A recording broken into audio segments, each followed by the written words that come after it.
Pause. I'm on roller skates taking pictures of my friend on a skateboard eating a burger.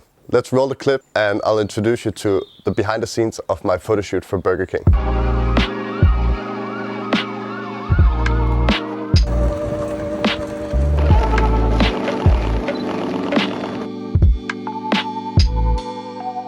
For this photo shoot, I bought more than 400 burgers, photographed more than 150 people, signed around 140 model releases, and this is the result. I'm just going to go behind you. Can you tell her we're going to go out? Ah, sí, que le va a tomar una foto desde afuera. Gracias. ¿Puedo bajar?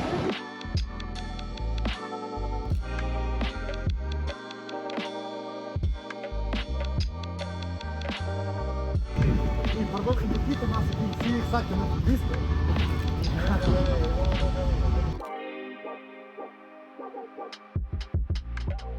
So I was contacted by an agency who has Burger King as their client. And Burger King just got rid of all their additives for their food menu. And the agency wanted to pitch an idea about how to celebrate it and make a campaign around it. Hola. Hola.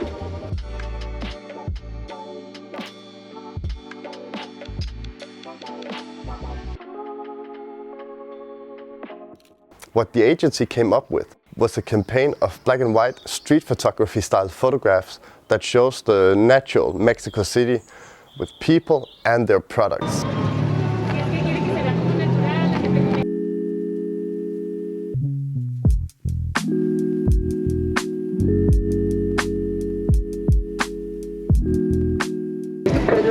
Yeah. Oh man, I love your videos, man. ¿En serio? Sí, Mucho sí, gusto, sí. amigo. Mucho gusto.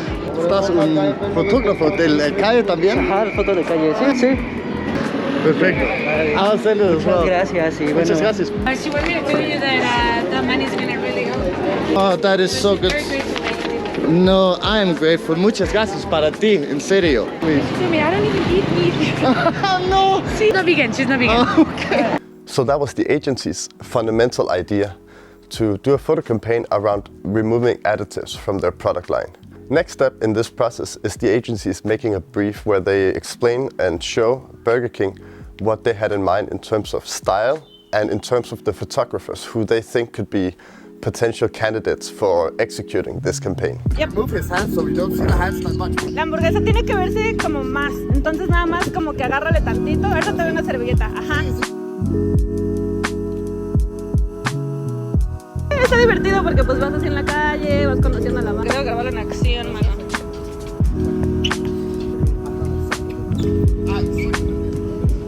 Más hamburguesa, menos mano.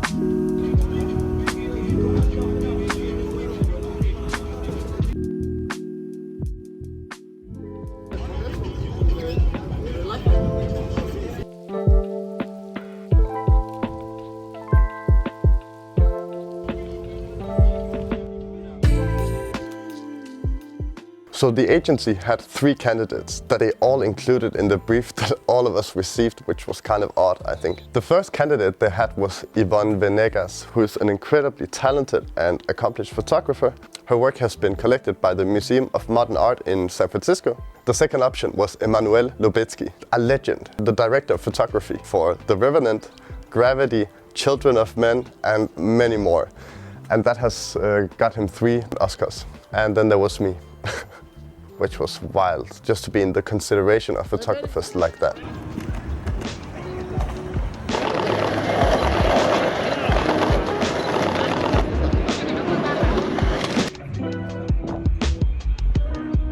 Ready?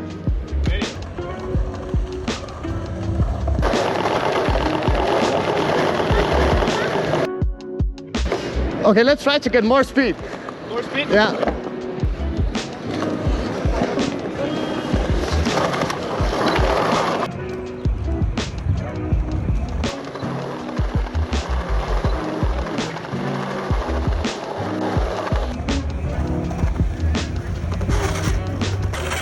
So in the brief, you also get an idea about photographs that they like and the style that they think this should be shot in.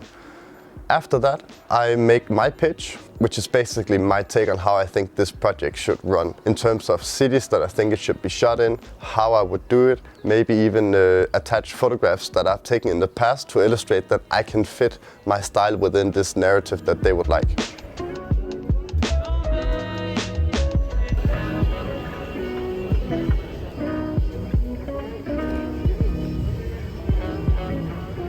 I spent a couple of days making my pitch and then just waited for the agency's decision on which photographer they would continue with. In my pitch I also included budget, the travel expenses. I was in Denmark at the time, so I needed to get flown to Mexico City, stay at hotels and get a producer to help me out on all of those expenses that are required to do a project like this.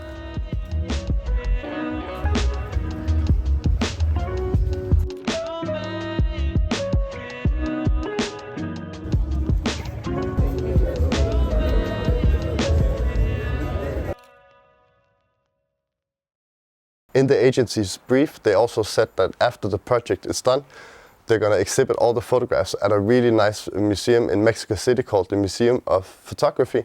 And then they will be exhibited in the subway station and around bus stations. So it was a big project and I estimated it would take me around 30 days to complete. And then a lot of burger, no hands. Ahorita en la tarde faltan como 20 minutos. Okay, let's just find a moment. There's one guy here. Perdón? ¿Nos prestas un ratito la motito comiendo ahí? Solo un minuto.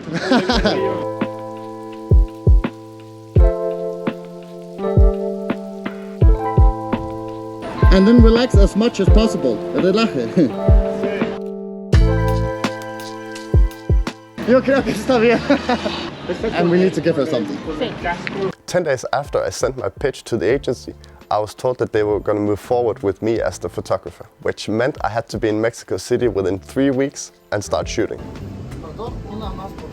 ¡Luis!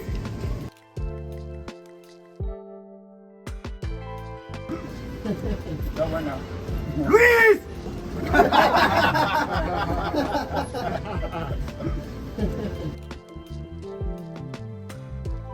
Exacto, aquí, aquí. En el front. Y mira, mira a mí.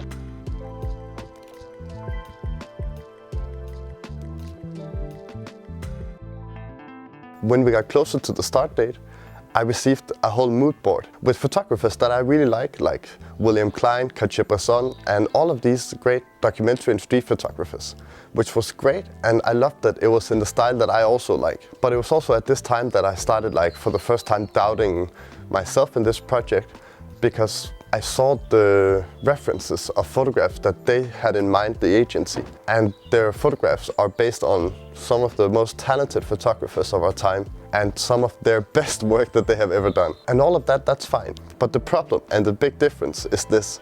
This photograph you see here is taken by William Klein. I need to recreate something that looks and feels like this. But what he didn't have to do, William Klein, and what I need to do, is that I need to find a situation like this. Maybe that guy. Hola, amigo. And then I'm gonna approach the person before I take the photograph with a burger, explaining him what I'm doing and the project. Asking him to take a bite of the burger and then recreate the situation. ¿Así? ¿Ya me la como? ¿Sí? Éntrele.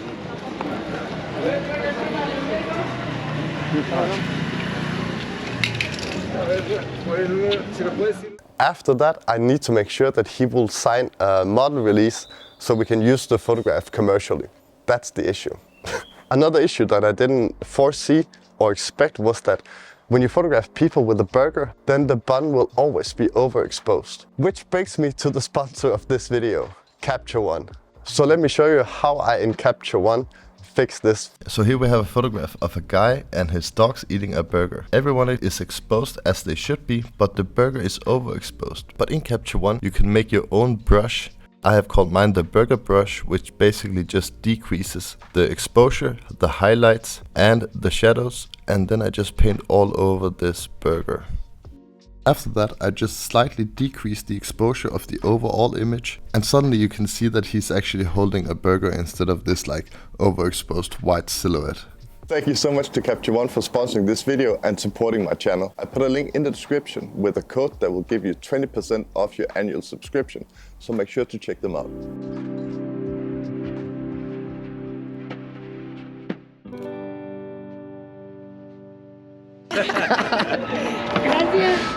Muy bien.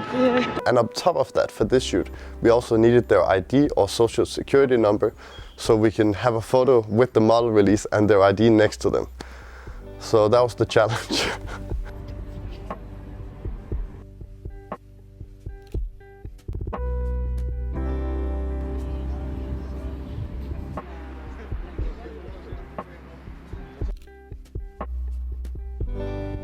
And that's the challenge when it comes to like commissioned street photography, because you will need to interact with the subject beforehand, because there will always be a product or something that you need to have in the photographs. So you can't just walk around naturally photographing situations as you're used to.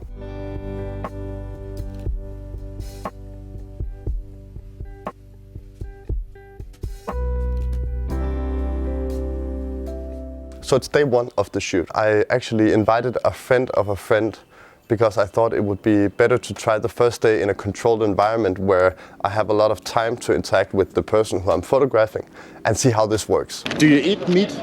Yes, Oh, that's good. but like I look like no. No, because maybe there will be one photo where you take a bite of a burger. Yeah, it's okay. Maybe if we put this one here. And this is us walking around trying to see if we can create a shot that looks natural. No, you look at me. No, you look at the camera. Right in the camera. No, Yeah, it can work. okay. It can look like a friend of you took it. I don't have friends.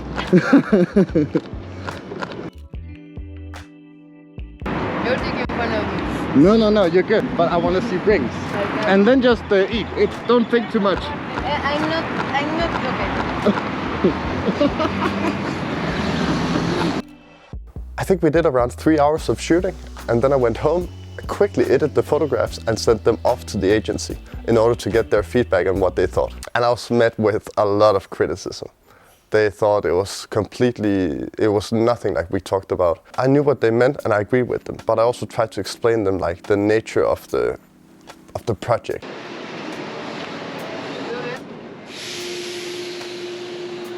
Y mucho, sí, mucho.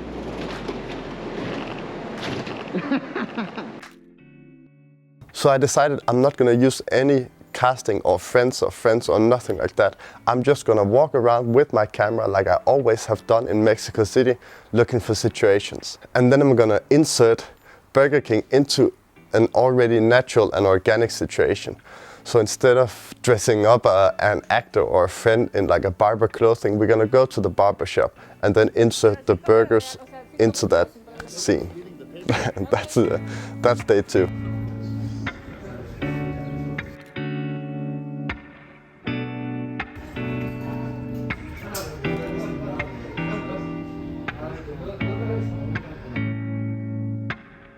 Con action, aha. And he can't look at me, he needs to look behind me.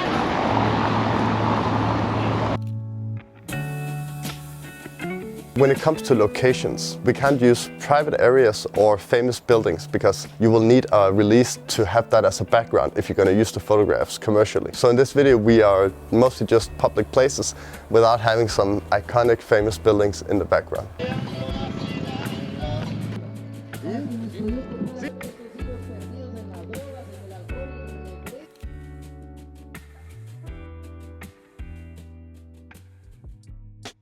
Let me take you through the list of issues that I encountered during the shoot. Number one, buying the burgers. Sometimes I had a location in mind that I would really like to photograph, but there was no Burger King nearby. And sometimes when you go to a Burger King, and I recharged up on burgers maybe 3 times for every shoot, sometimes there would be a 30 or 40 minute line if you're just unlucky with your timing. Muchas gracias, amigo. I had to include the whole range of products within Burger King's catalog for this shoot, which meant the ice cream as well. Imagine being in Mexico City, it's warm and you buy an ice cream. I would say you have around 3 minutes before this ice cream melts. So you need to precast someone that you see, buy the ice cream and have them eat it when you photograph. I did that a couple of times. The agency said to me like, we want to see more tongue. Like, should I walk around asking strangers to buy them an ice cream, eat the ice cream in front of me while I take pictures of them, having their model release ready, and then ask them to don't bite the ice cream, but lick it? That's what you're telling me.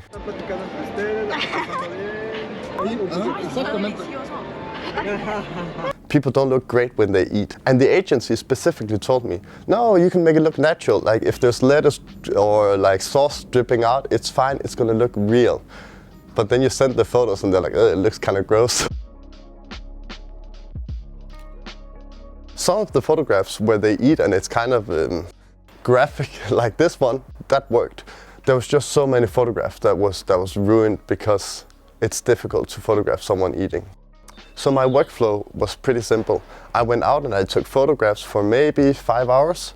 I came home, I did a quick edit and my selection. Sometimes I had around like 1,000 or 2,000 photographs. And then I sent them off to the agency so they would do their selection of my selection.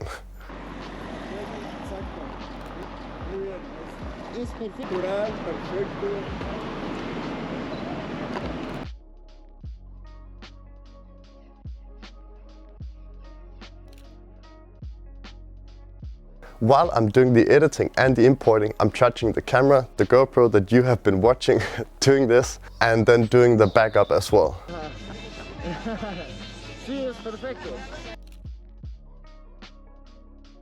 I can get by on the street with my Spanish, but I cannot explain a contract. So for every day I was out shooting, I had a producer or a friend who could help me. I shot all the photographs on the Fuji X-T3. I had 3 different lenses, the 16mm 1.2, the 56mm 1.2 and the 35mm 1.4. For this shoot, and this is important, I used high-speed SD cards. And there's 2 reasons for that. One is I need to be able to take continuous photographs in a burst like you see here. And if your SD card doesn't have enough write speed, it just clocks, so it stops taking photos midway through, and I needed to make sure we didn't miss a frame. Second reason is that when I come home and have taken maybe 2,000 photographs, I need to export them and import them to my hard drive. And if you have shot 2,000 photos, that can take 4 hours if your SD card is slow. So it's very important, and I put links to the SD cards that I prefer myself in the description below. But that's it for this video. I hope you enjoyed it. It was by far the most challenging photo shoot I've ever done, and it was wild. At the end of it, we ended up with having out-of-home campaigns all around Mexico City and the exhibition at the Museum of Photography. And by the way, if you're not already subscribed, make sure to do so, because the next video will be about how Alexei Titarenko takes his photographs. See you soon.